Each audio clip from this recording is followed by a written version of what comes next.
సింహం పడుకుంది కదా అని చెప్పి జూలుతో జడేయకూడదురా. అలాగే పులి పలకరించింది కదా అని పక్కన నిలబడి ఫోటో తీయించుకోకూడదు రోయ్. సింహం పడుకుంది కదా అని చెప్పి జూలతో జడేయకూడదురా. అలాగే పులి పలకరించింది కదా అని పక్కన నిలబడి ఫోటో తీయించుకోకూడదు రోయ్. అత్తారింటికి దారేది సినిమాలో పవన్ చెప్పిన పాపులర్ డైలాగ్ ఇది. కానీ ఇక్కడున్న ఈ వీడియో చూసిన వాళ్ళంతా ఎవరన్నారు పులితో ఫోటో తీయించుకోకూడదని అనుకుంటున్నారు. ఇండోనేషియాకు చెందిన ఈ వ్యక్తికి ఇక్కడ కనిపిస్తున్న పులే బెస్ట్ ఫ్రెండ్.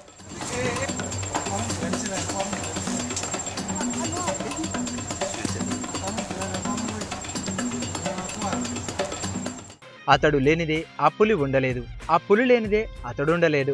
అంత గొప్పది వీళ్ళ స్నేహం. ఎక్కడి నుంచి వచ్చిందో తెలియదు కానీ 3 నెలల వయసున్నప్పుడు పులిపిల్లగా దొరికింది. దాన్ని సాధు జంతువును సాకినట్లుగా పెంచాడు. దీంతో పులి పెరిగి పెద్దదయ్యాక కూడా దానికి అతన్ని విడిచిపెట్టాలనిపించడం లేదట. అతడికి కూడా రాత్రి పగలు ఆ పులితోనే సావాసం. అతడు కాసేపు దూరంగా వెళ్ళినా అది ఏమాత్రం భరించలేదట. ఒక్కోసారి అతడి కళ్ళ కింద రక్కేసి ఓ కన్ను పీకి పడేసినంత పని చేసిందట.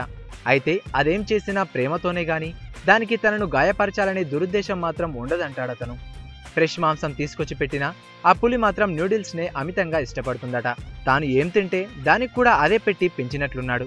అందుకే ఇండోనేషియన్ వాసులు అధికంగా తినే న్యూడిల్స్ ఫుడ్నే అది తింటోంది.